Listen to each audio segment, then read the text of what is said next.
Well, hey, all you wiretappers out there, back here in the studio of Gangland Wire. Nice spring day. See, I got my short sleeve, my golf shirt on. Oops, I got a button unbuttoned here. No, I don't. It's there. Anyhow, I think I'm going to try to get out and at least get in nine. And when I get done with this, recording this story, I found an interesting article. I don't know if you've ever been to Cosa Nostra News, a guy named Ed Scarpo. I had him on the show a long time ago. And he writes a lot of good stuff. I found a really interesting article about the murder of a beautiful Chicago girl named Estelle Carey. And this happened in 1943. And the most likely suspect was a man named Marshall Caifano, who I talked about before, that he killed Ray Ryan. He was kind of a killer. You know, Marshall Caifano, I don't remember how much I said about him, but just to let you know, he came up, out of the old days, the 42 gang. And before Spilatro, the outfit had sent him out to Las Vegas to purchase land and watch over the outfit's interest in casinos like the Riviera at the time, that was run by Gus Greenbaum. And he was only, did I say? He was 5 foot tall. Now, one murder that the authorities suspected him of back in these days was a notoriously grisly murder of a girl, a woman named Estelle Carey. She was a beautiful young cocktail waitress. And Caifano, I mentioned about, he was a shorty. It's said that one wise guy claimed to have said, he probably, this is probably a newspaper man or a cop, probably it sounds like something Bill Romer would say. If one stood on the other's shoulders, they might have been tall enough to change a light bulb. Now, Caifano, just a little more background on him. He came up under Sam or Salvatore Battaglia, who ended up being a pretty powerful capo and outfit boss, really. He was called Teets. Now, he got this nickname Teets. Well, according to this website, who knows, cop or a newspaper man said that he one time he said, "Shut up or I'll bust you in the teats."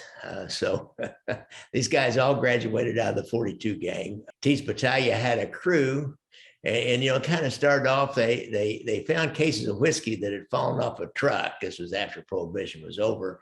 And with that whiskey that fell off a truck, they supplied most of the Chicago downtown, especially Chicago bars. Teets Battaglia was a really good businessman, and he took a lot of his ill-gotten gains and invested it in commercial real estate in Nevada and Arizona, and bought strip malls and other kinds of things out there. And that's why he sent Caifano out west, was to watch over the outfits and especially his business interest out there.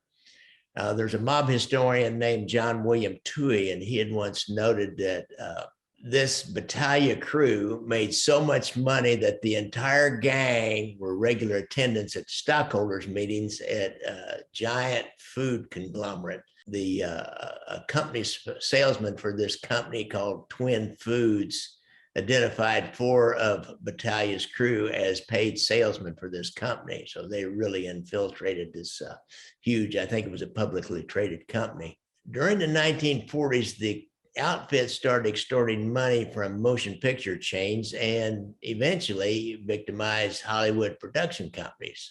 They did this for quite a while until a couple of the production company owners ended up going to the IRS. And they got into this racket kind of happenstance. There was an outfit bar owner named Nick Circella, and he had learned from some guys were in one of his bars, and they just like dropped it that they were extorting money from the Balaban and Katz theater chains. They were into the projectors union, I believed, and they were drunk bragging about their little action. Circella liked that idea, and he took it to others in the outfit and said, "Hey, this is a pretty good scheme." And these guys, the outfit just moved in on these small guys and took their scheme away from them. And, the outfit already knew about using labor unions and labor trouble to extort money from business owners. I mean, that's all over the United States. they were doing that. And so they used the same tactic, starting with other movie chains and moved on to Hollywood production companies. And by 1943, the IRS got into it and other law enforcement agencies and started going after them and started passing out subpoenas to get witnesses and building a case with the grand jury. Now, the outfit had used a guy, he's kind of a big fat guy, was real loud and gross, named Willie Bioff, and he was their man in Hollywood. And he was out there, best I can remember about him, big fancy cars, and lived in a big mansion out there. So the IRS went after him, made a case on him, and he agreed to testify. And as these indictments were coming down, this is where they had this famous meeting at Frank Nitti's house down in Cicero. And Paul the waiter Ricca was looking to get charged with. Handsome Johnny Roselli was looking to get charged. Charlie Cherry No Gioia, who was the boss of Des Moines and Omaha and other Midwest outlying outfit operations, was closely connected to Kansas City. And they basically told us, I remember studying out or researching Paul the waiter Ricca. He really was the brains behind Frank Nitti, the enforcer, who, I don't know, he was kind of forced to take the upfront role. Nitti had spent a little bit of time in jail before, but he was claustrophobic. But they suggested to him that he's going to have to take a conviction on this. And being claustrophobic, just a few days later after this meeting, I believe, I don't think it was directly after, he walked back behind his house down some railroad tracks down there in Cicero, and they found his dead body down there with a gun in his hand. He killed himself. And I think there was really never any kind of thing about that, because it didn't do anybody any good, because all the rest of these guys ended up going to the penitentiary because of Willie Bioff. Now, next, Circella, he had information about that whole thing, because really he's the guy that started. He's the one that brought the first tip to him about this whole scam, this extortion scam. And the government went after him. They wanted him to testify, and he had maintained some kind of piece in the action. I don't know exactly what his part in it was. And he had this beautiful girl friend named Estelle Carey. And he had hired Estelle Carey to work in something called the Colony Club on Rush Street. And she ran a game called 26. And they had 10 dice, and they would roll 10 dice, and the sum of the dice came to 26, and you got a free drink on the house. I suppose you had to pay a little money. You probably tipped her. It was just kind of a small little fun game. But she also was she was great at switching dice, I guess, is what they said. And they'd have other games, for money. And she would switch out a loaded dice and then take the other dice out and put the good dice back in and take the loaded dice out. Once your guy who you want to win makes enough passes, then what he'll do is he'll like drop them. I've seen this. They drop them out, off to the side, and that distracts people, and then they can maybe switch them out. And she could switch out those loaded dice. There's also another deal. She'd switch out just one die, and instead of having a 1 spot, you would have a 5 spot. So I think there's more chances if it were your dice, you'd have more chances to roll a 7 on your first roll out.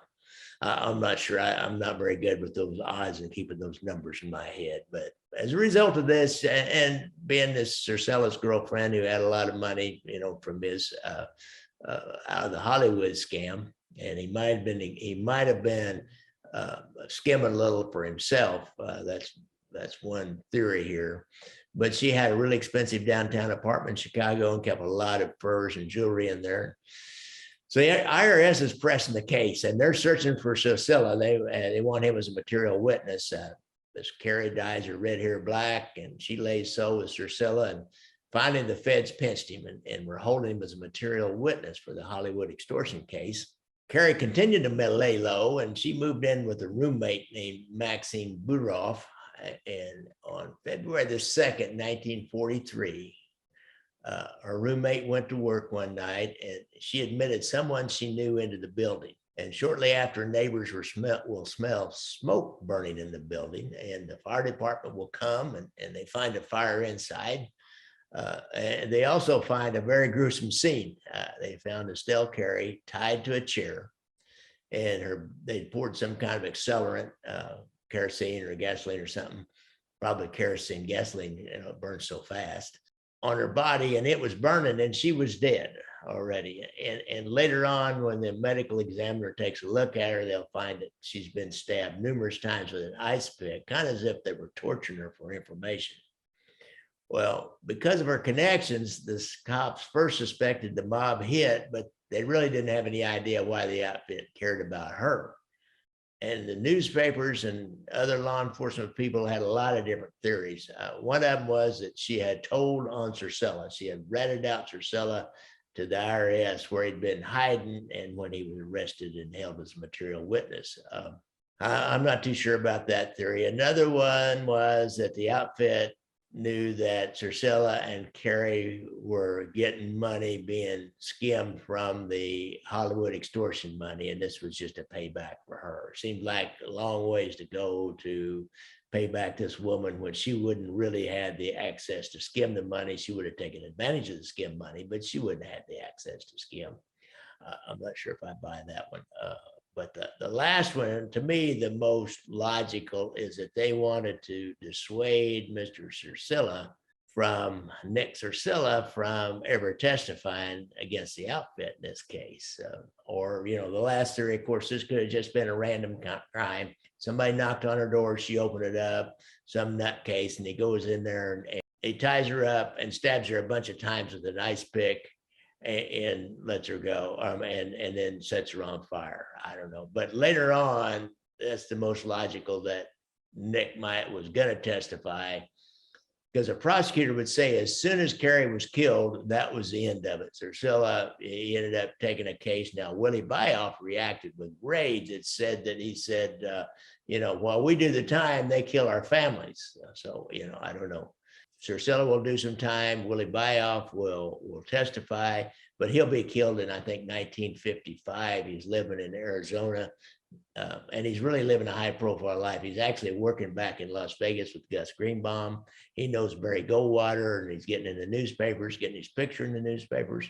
And he goes out to his car one morning out there in Arizona and gets in, and this remote control detonated bomb goes off. And that's the end of Willie Bioff. So that's the story of Estelle Carey and the brutal torture and murder of Ms. Carey. And, Caifano knew her. He had dated her. She let somebody in. Other people may have said at the time that was his job to take care of her. I don't know. Did he do it? We're putting a lot of murders on Marshall Caifano, but I think he's good for him. Thanks a lot, folks. And don't forget, hit me up on Venmo at Gangland Wire, or buy me a cup of coffee on the Cup of Coffee app. Go to my website and check things out. Don't forget to look out for motorcycles. And especially if you're a veteran, you have a problem with PTSD, go to the Veterans Administration website and find the PTSD hotline. Thanks a lot, folks.